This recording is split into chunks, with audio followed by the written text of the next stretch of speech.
Good afternoon, good evening, and good morning to some part of the world. My name is Prashanth Nair, and we're back with another edition of the FIIOB Podcast. And today we're actually going to discuss the most important tournament of everyone's life, at least for time being, since all the leagues are stopped.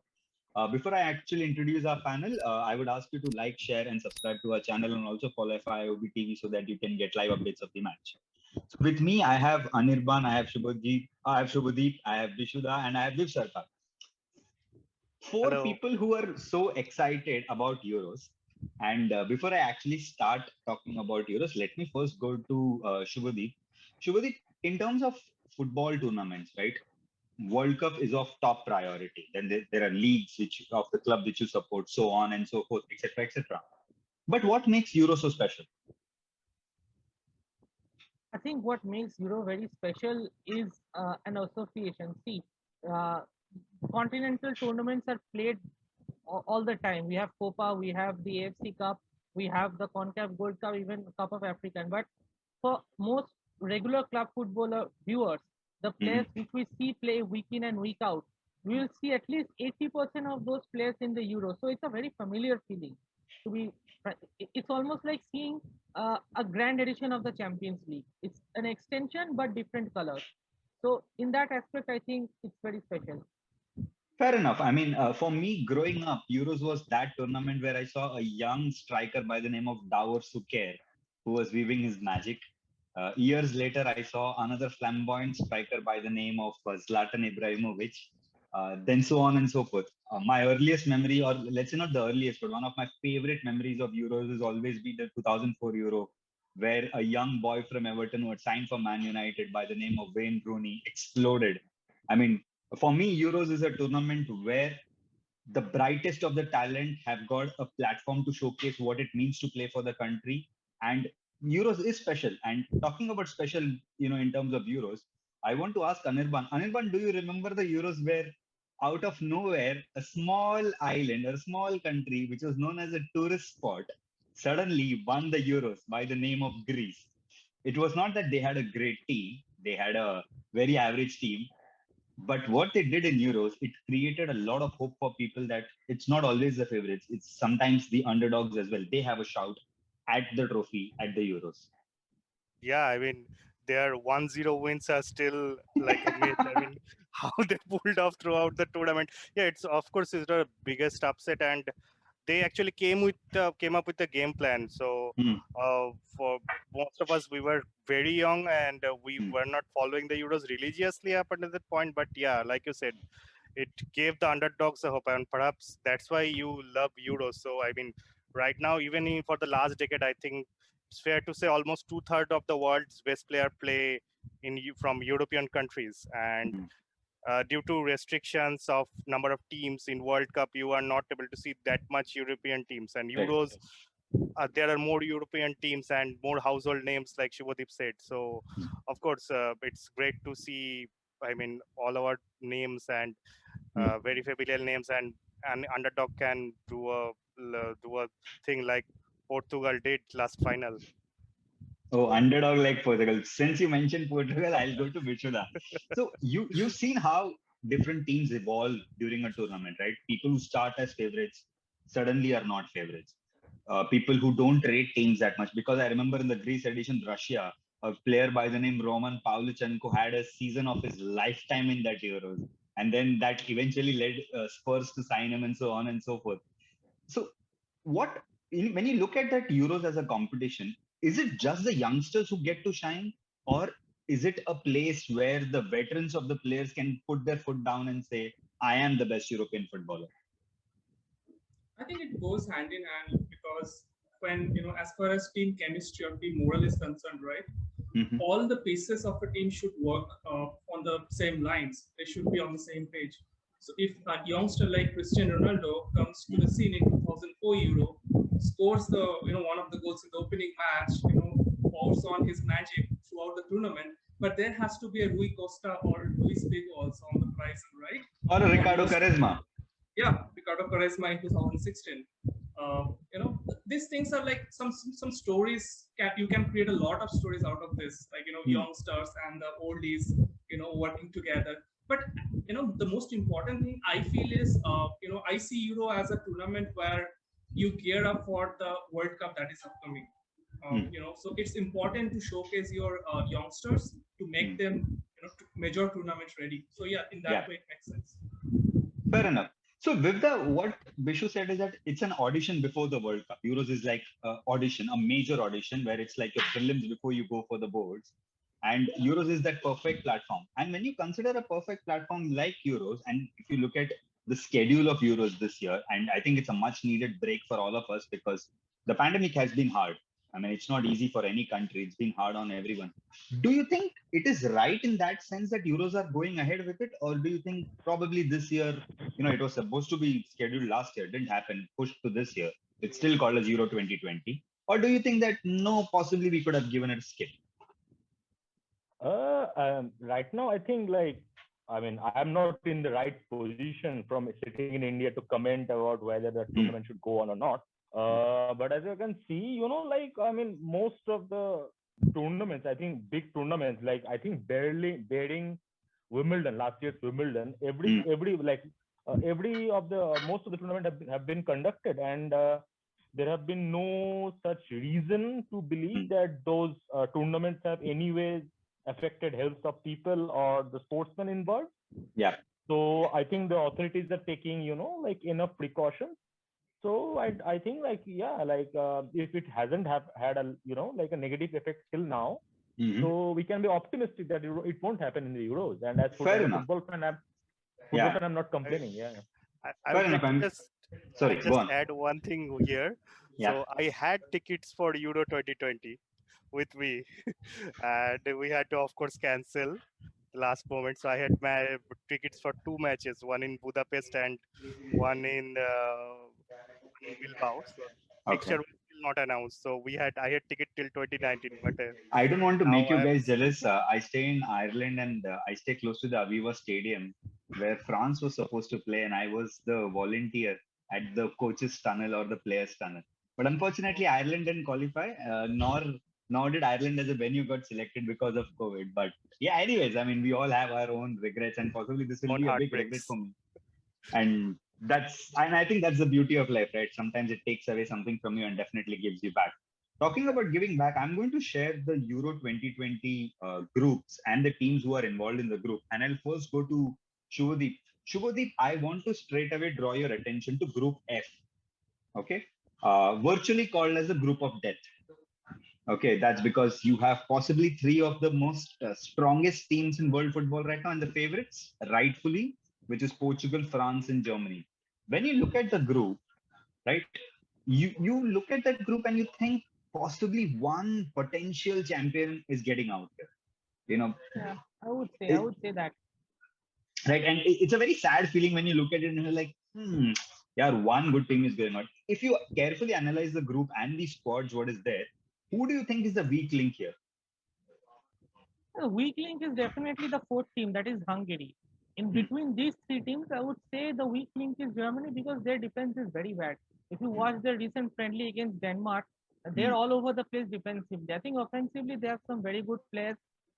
In the midfield, they have Kimmich, they have Gundogan, they have Toni Kroos, and even up front, they have Leroy Sané, Muller, and all those people. But their main weak link will be defense. They conceded 6 goals to Spain, the same Spain who right now a lot of people are not seeing as favorite. But that's selection, it is totally different.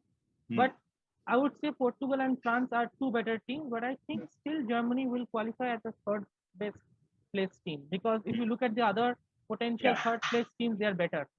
Well, and also and before I actually go to Shubhodip, I want to ask this to Anirban. Anirban, when you talk about Germany as a national team, right, you always talk about a prolific number 9, right? You have a number 9 who's associated with Germany.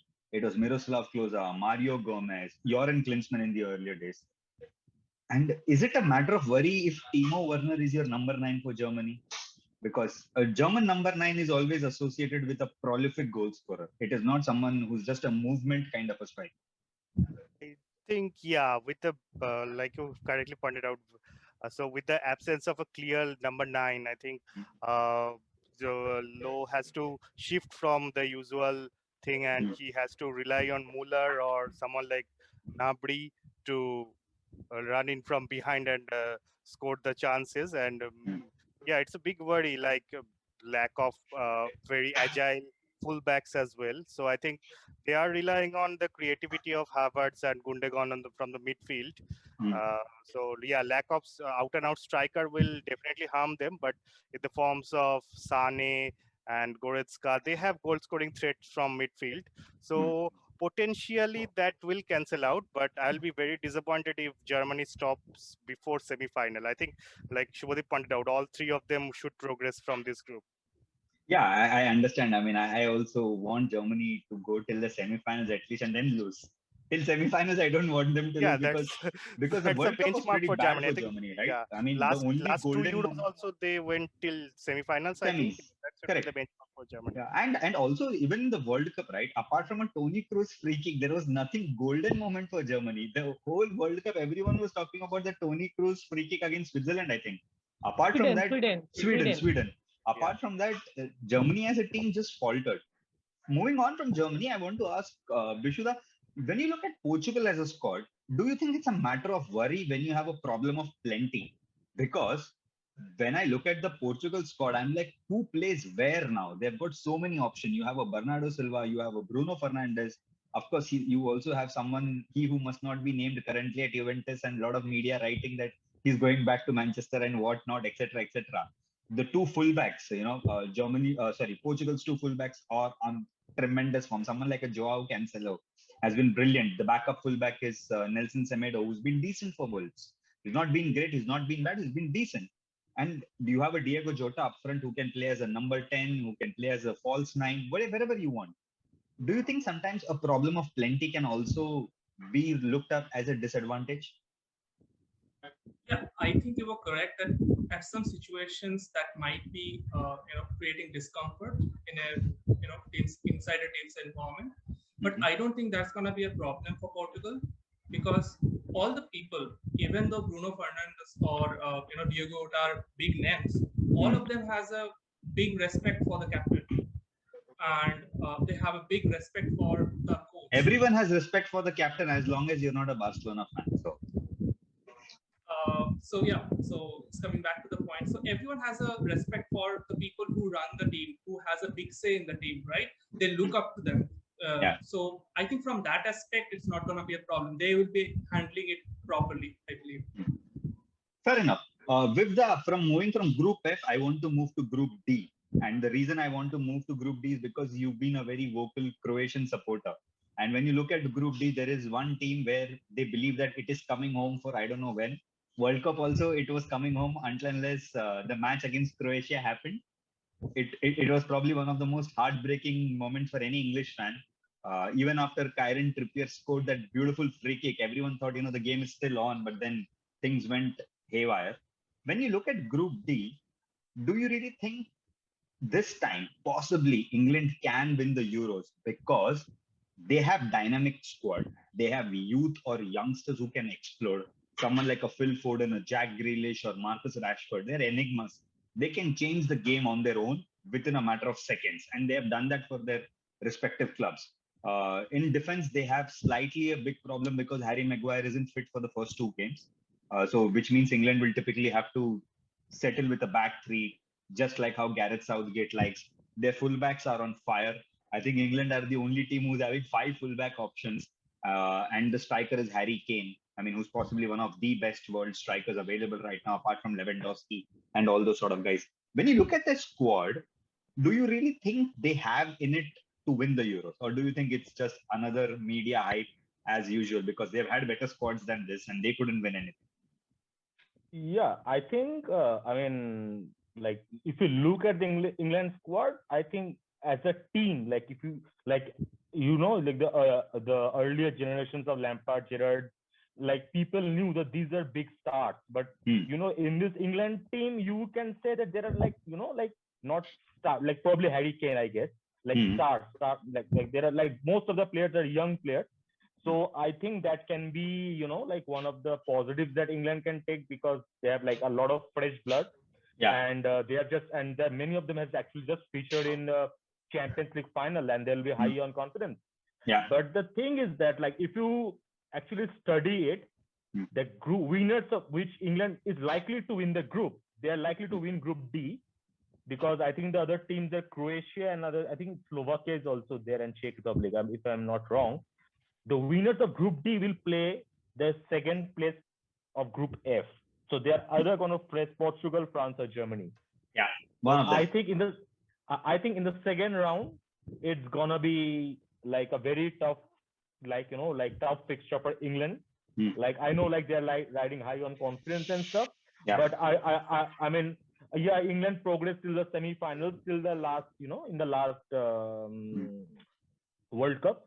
But I don't think they have won any in a very high pressure games in the international stage. They're likely to falter. They're likely to falter. I mean that's why I think that in the second, team-wise they might probably on paper they might be able to win it. But in the second round fixture, when they'll be facing France, Portugal, and Germany, that's going to be a real deal. And I don't think they'll be go through in Fair enough. match. So before I actually take the next group, I'll give this pick to Anirban. Anirban, you can pick a group, whichever group you want to talk about. Yeah, actually, before going that, I would just like to add one point on top of Wave, so that probably Southgate doesn't know his best starting 11. That's a problem of plenty, like I was saying. He's got too many options. That's a big problem. So like he has stick with the guys he has, like Sterling in the left, but does he pick Sterling after having a disappointing season by his standard, or he introduces the brilliant Jack Grealish in that point? In the goal, even Jude Bellingham, this guy actually I saw some of his games. That's what he's pretty amazing. He's a big star. He's going to be the next big thing in England. Exactly. So does he know his best playing 11? That's the question comes down to. Like in goal, Nick Pope is a very good, goal, but probably Southgate will go with Jordan Pickford because his ball playing abilities. But Pickford is error prone, and in this kind of big tournaments, error is all. To be very honest with you, if I was Gareth Southgate, the first keeper I would pick is Dean Henderson. And I'm not talking as a Man United fan. I would pick Dean Henderson because you need character in a World Cup or a Euro kind of a game. You need a person with strong skills, in the sense that you need a person with a big heart. If you look at England's history of keepers, the most error-prone keeper was Rob Green, who famously made that mistake against USA, and they lynched him. I mean, his career was over. He was not a bad keeper. So they lynched him. To play as an England keeper, you need, if I may use the word, you need balls of steel. Like I said, Southgate will probably go with the guys he trusts already. Which is Pickford. Yeah, which is Pickford. But and also I think he's a kind of populist kind of coach. Yeah, he will miss Maguire as well, I think, right? Maguire is fit for selection. Maybe just for the first. Not first two games. He's out for the first two games. There you go. Yeah. To add to that, I think like if you look at Southgate's decisions and the teams he picks, it always seems like he has a very populist approach. Like he will pick players which probably as the normal football fans will expect. There is nothing something out of the box tactics, and it's very it's a feel good as an team. Opponent. Yeah, know as an opponent coach, as an opponent team, what's coming, who is gonna play. I don't know. He did well in the last World Cup, but I'm skeptical. Even if he did well in last World Cup with that kind of team, playing three at the back is criminal. It's criminal. And the thing is that talent he had. I actually don't want to drag that conversation with England, because Bishuda is clearly looking outside the window. He's thinking, "Yaar, Portugal ka to ho gaya abhi, matlab they'll face England, and Portugal means Ronaldo Rooney show off. One will have to, of course, there is no Rooney. One will have to again play act. But before I actually introduce play acting, I'm actually going to Bishuda before he loses interest, saying that nahi, mere ko England nahi dekhna. You can pick a group, and then you can actually decide. Okay. I'll go with Group E. Okay. Spain, Sweden, Poland. Why? Fair. Is because the other three groups, some countries, how they're progressing, I have no idea at this point, because of lack of football in my aged life. I'll speak about Group C. Because the team I support is in Group C, and it's a very hard being a Dutch supporter, so it's okay. You don't. When your manager was Louis van Gaal, and you have seen the great heights, then your manager was Ronald Koeman. and then suddenly Frank de Boer has come out of nowhere. So I've seen enough of that team now. Yeah. And your keeper is still Tim Krul and Martin Sketlenburg. Really? I saw them when I was growing up. They're still playing. Yeah. Okay, let's start with Group E then. Yeah, let's start with Group E. Vishuddha, when you look at Group E and you look at something like a Spain, Sweden, Poland, and of course the winner of Group B, whoever it is, playoff winner of Group B. When you look at that group, you tend to think that, you know what, probably Spain have an easier route, because unlike a Group F or a Group D, Sweden, Poland are half a team. You know, they are not complete package which they're going to trouble Spain. But having said that, Spain themselves have a big problem. Half the squad is riding on legacy, which means Spain have set the benchmark so high. Everyone looks at Spain and say, yeah, they won the Euros at 2008. They are that team. You know, that was their level. They won the World Cup there. They were phenomenal with the tiki-taka game. They were so good, so bad. Suddenly, Spain has gone out of the window. That all that legacy has gone out of the window. It was a time for rebuild for them, and I think Euros is happening too quick. That squad is still not built. There are a lot of bricks and pieces in the squad. You have one or two great players in there. Gerard Moreno is coming from a rich vein of form, so on and so forth. The keepers are still not. I find that team Group E Spain. I find team as a weakling. I don't find. For me, they're as good as Sweden and Poland have equal chance as much as Spain. I agree. I totally agree. I have high hopes on Poland this time. Actually, low-key, I am a big admirer of Ibrahimovic. Okay? I mean, my social media presence says that Ibrahimovic is shit, but since that 2004 goal, I fell in love with him. So his injury will cause a lot of problem. Like teams and he's like coming Poland, from a very strong Sweden. season at Milan as well. It's not that he's out of football. Yes, exactly, and he's still strong, still going strong. Yeah, so, 40 years old. Joke. Sweden have that tendency. Sweden have that tendency to build around a legendary footballer like Henrik Larsson was there, right? Yes, I was about to mention they built around Henrik Larsson for 18-20 years, man. Exactly. Sweden. So, yeah. Sweden knocked us out from 2002 World Cup. Exactly. That was like one hell of a heartbreak. Yeah, you just reminded me something. They did well, right? Yeah, they did. Sweden lost out to Senegal in round of 16, I think. Yeah, they did decent, not well. I think that was the World Cup of Senegal. Senegal were on fire that World Cup. They defeated France in the opening game. The last World Cup, I think, they went till quarterfinal or quarterfinal. Lost to England. Yeah, correct. I actually watched one game of Sweden and Switzerland, the second round game. Was the Shaqiri goal? No, Shaqiri didn't score a goal in that match. I don't think Shaqiri scored. So actually, Sweden won the match. So I thought 1-0. They won 1-0. Yeah. It was a very. I mean, both of these teams are like so. Plays like it's not very good football to watch. Okay, fair enough. I'll actually go to Anirban. Anirban, before we actually go to Group C, let me go to Group B. Belgium are in a similar situation as Portugal, France, Germany. When I say similar situation, not in terms of group, they also have a problem of plenty. Okay, they've got a squad full of superstars, and apparently this is their golden generation, right? When you look at the strikers, what you have, like someone like a Romelu Lukaku, Kevin De Bruyne behind, Yuri Tielemans, Jason Denayer is decent. But for me, their problem is their centre backs. They're old. Jan Vertonghen, no. It doesn't work. They have a Thibaut Courtois, great player, great goalkeeper. But do you really think Belgium have a chance to really upset anyone major in the tournament? Because even in the World Cup, right, Belgium were decent. They weren't standout team. Apart from that one counter-attacking goal which they had, which keeps playing on loop in YouTube, I never found Belgium as a team very attractive to watch. They played decent enough football. And with Roberto Martinez as a manager, I don't expect they're going to win anything. That's a personal opinion. I'm not saying that they are a bad footballing team, but I didn't find them any special thing about the team. But do you have a different opinion on that?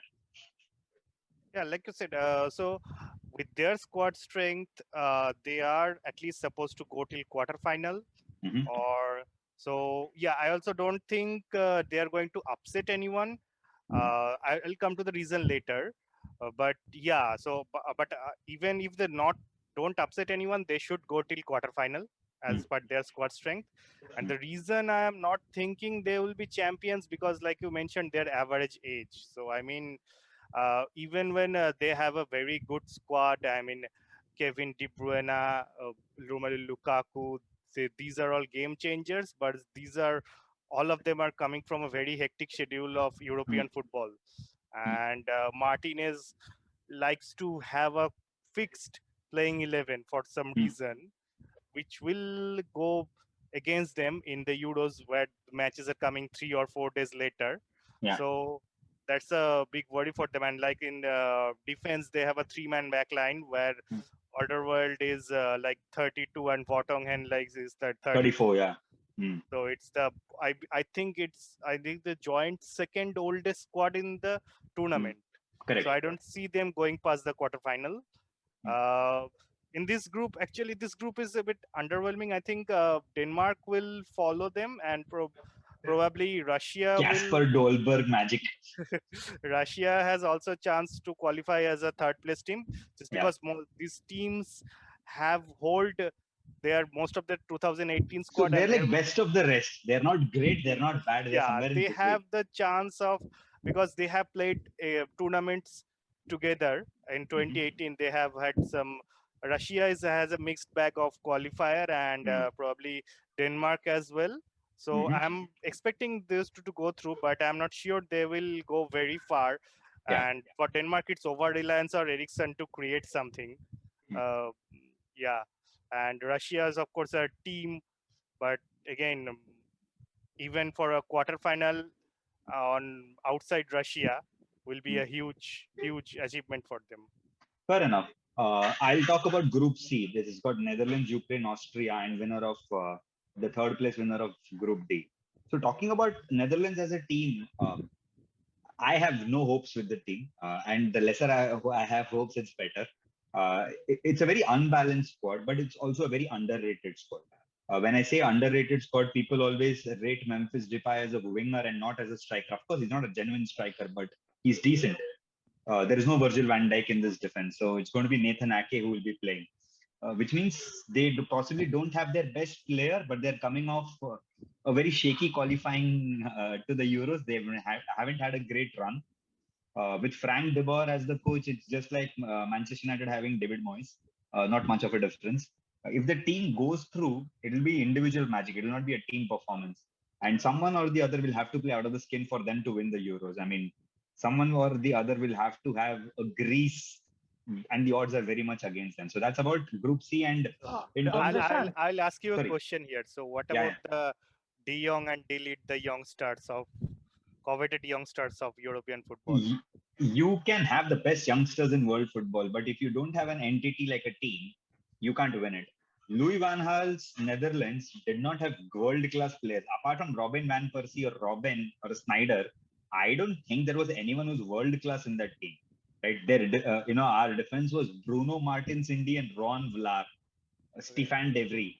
I mean, can you imagine Ron Vlaar in Aston Villa? I used to laugh at him. I was like, "Kaun hai bhai defender? Kahan se laya isko?" He went till the semi-finals, where they eventually lost to the finalist Argentina, where I was telling you before, I'll never forgive Javier Mascherano for that game. If ever I see him, I will definitely go and tell him that, "Kyun khela tu us din waise? You could have chosen any other day to play the world-class level, but why on that day?" Whatever. But at least with Louis van Gaal, I knew he would do something or the other. With Frank de Boer, I have no hope.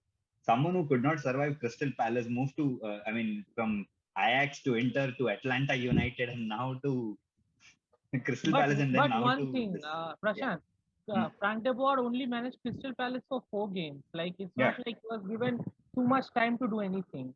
But I don't want to go to the club level nitty-gritties, because it's a different story of Frank de Boer with the club. But the fact is that his CV doesn't give you that confidence, as a manager, which should give you. But if you look at this group, you have Ukraine, Austria, and North Macedonia. I think Netherlands, even with a depleted squad, should beat all 3 and qualify as number 1, thereby giving them a very favorable draw.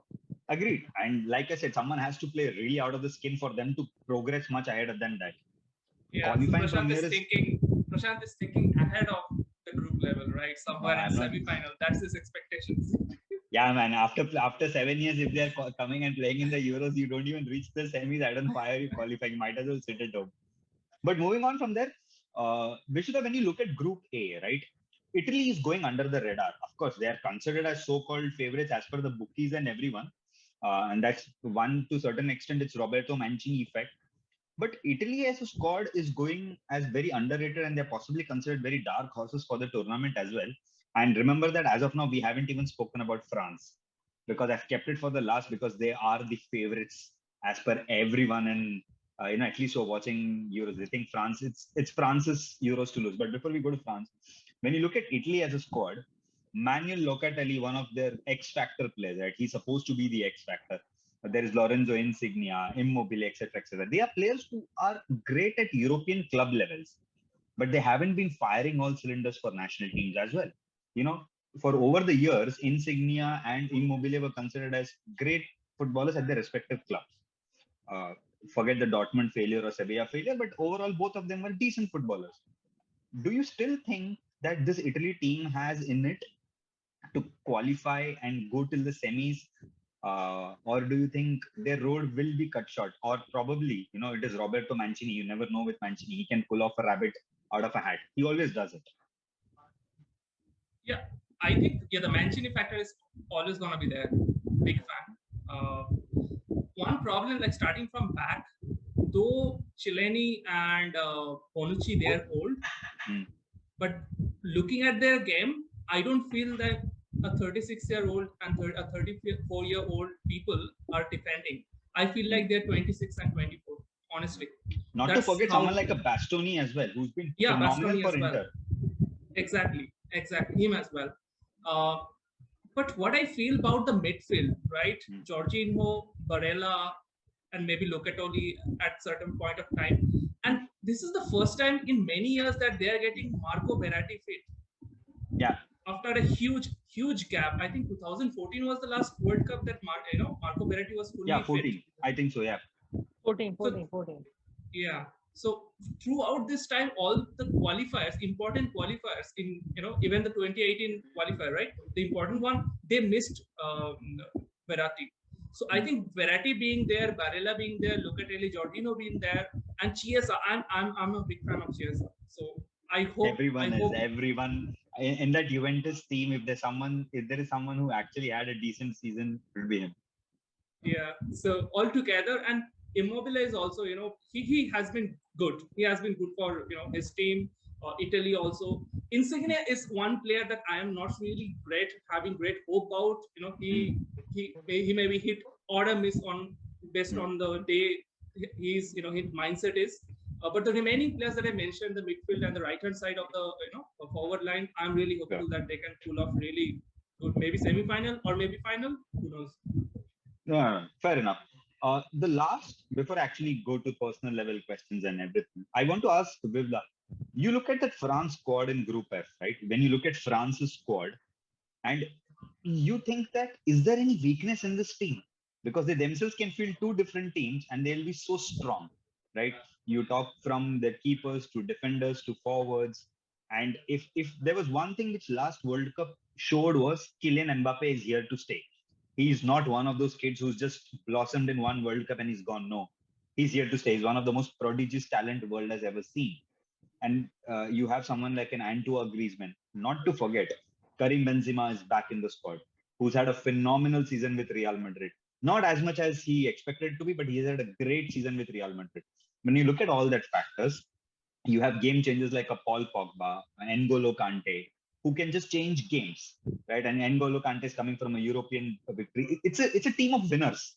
They know how to win it, but they haven't won it. They have won once, but they want to win it again. They won the World Cup. Euros is a different story. Do you really think that, when you have a team of winners, it's easier for them to propel and win it? I wouldn't say it's easier because, let's face it, like France are the overwhelming favorites in this Euros. Yeah. I mean, and when you are, going into the tournament, knowing that, I'm pretty sure,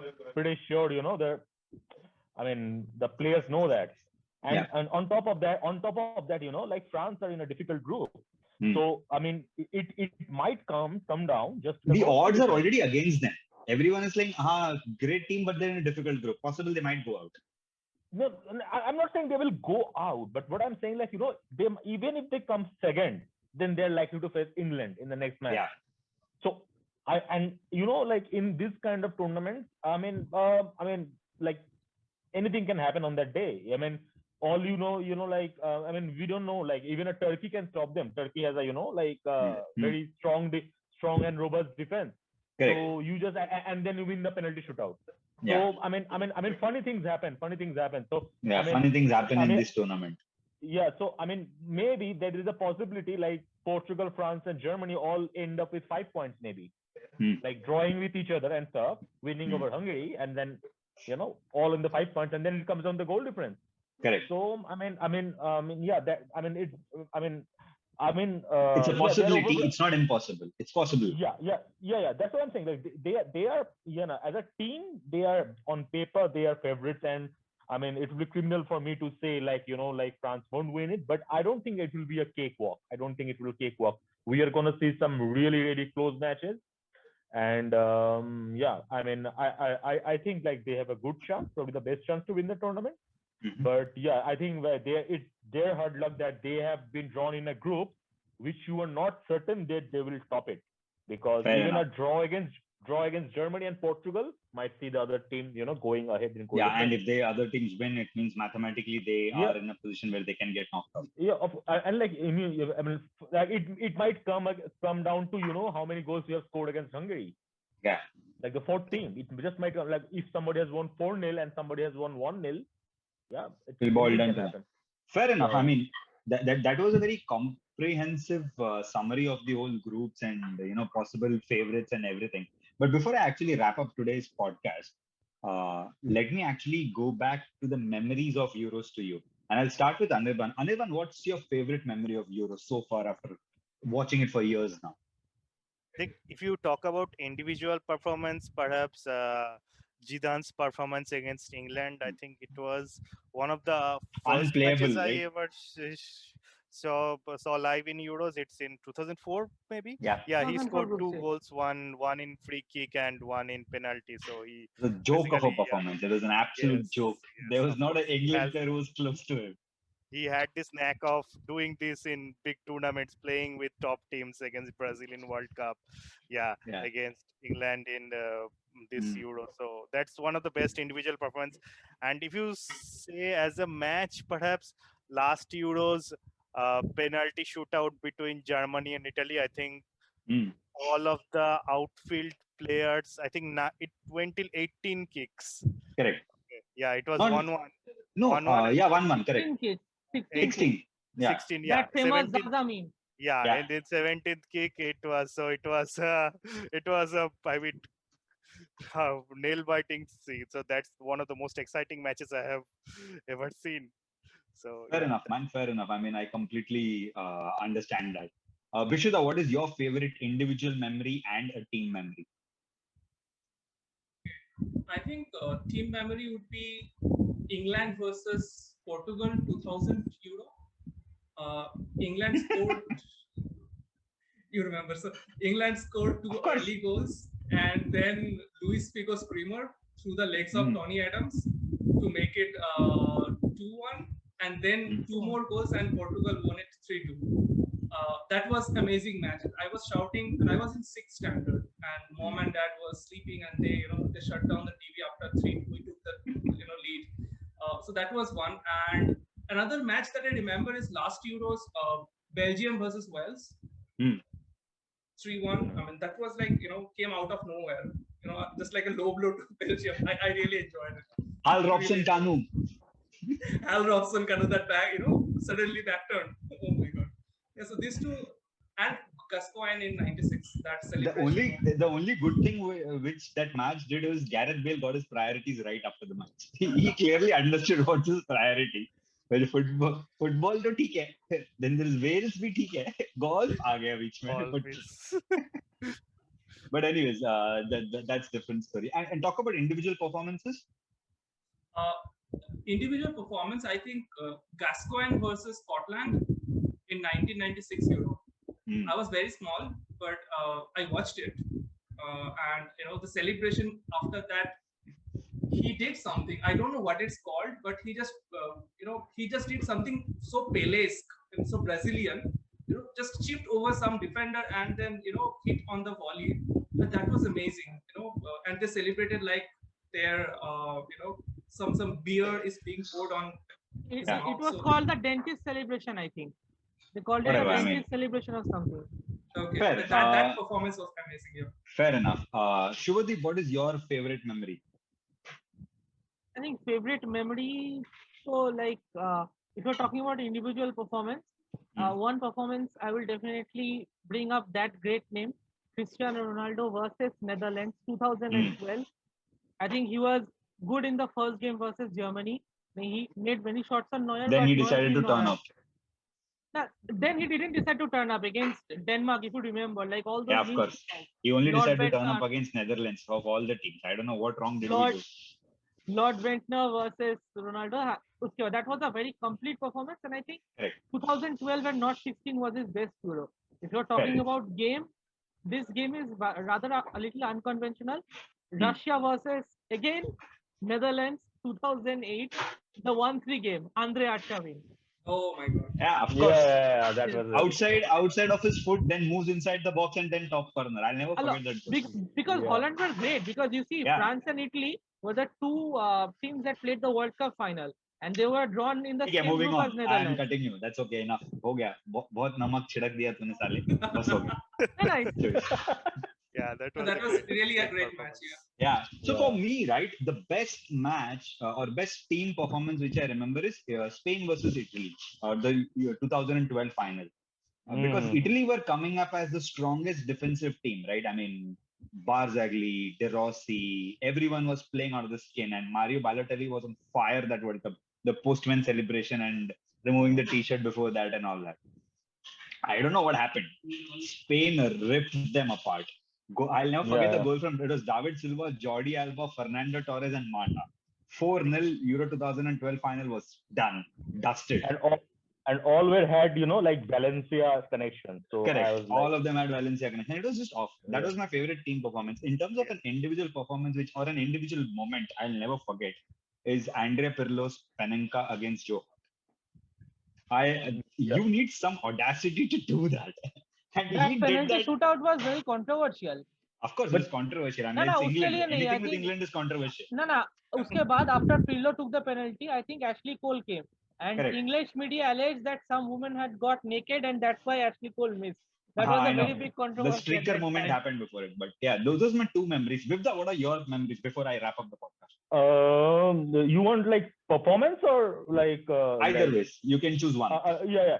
So, I mean, like, talking about like the recent memories, one of my most favorite memories was like when Iceland actually qualified for the second round. Yeah, I mean, it was magical. Like we have... A nation of only 7,000 to 10,000 people qualifying. 300,000, 3 lakhs. Yeah, 300,000, yeah. There are like more voters in my constituency than that. Like, So though them qualifying and like they actually drew with Portugal, if I'm not wrong. Correct. And they defended like with this. That was the last match on Earth. They defended well. Yeah. They were like, and then after the winning, they did the Viking clap. That was the first time I saw it. Like that was one of the not only Euros, like one of my favorite moments in football. Like that players going there and doing the Viking clap in the stands. Yeah. That was one of the favorite moments. And if you ask me performance-wise, I would say Pavel Nedved's performance in the 2004 Euros. That was that entire right wing was his. No one even came close. Yeah, that was something like, I mean, I still remember, like, and I mean, he instantly became like one of my favorite players. And that was an amazing performance, I remember. And also, like, I would say, like, there is like not one, but I would say, the combination of David Villa and Fernando Torres in the 2008 Magic Spain 2008 Euros, and it just got started, like two young strikers. And I mean, I kind of miss it now because you don't see those systems where two strikers partnering each other and complementing each other and like doing mayhem. The age of Like, two striker is gone. It's only a single man show. Salas So- Zamorano. Salas Zamorano of Chile when we are. Yeah. Even before that, Raul Gonzalez and Fernando Morientes, they were also Morientes, like, that was the combination. Morientes- Even Luis Garcia to a certain extent. Maxi Rodriguez for Argentina, always the second fiddle. yeah, So- no, I'm saying Prashanth, like Yeah. Yeah, you believe in something that history gonna repeat itself, right? So maybe the era of two strikers Don't will jinx come it. back again. Don't You jinx don't it. think so? Don't jinx it. Anyways, guys, I think it was a fabulous discussion altogether. I think we've had fun, a lot of time discussing Euros. Let's see. May the best team win, and I hope the best team is not France. For a change, I want someone else to win. Anyways, guys, thanks a lot once again. I think it was superb to chat with you all about the memories of Euros. So thanks once again.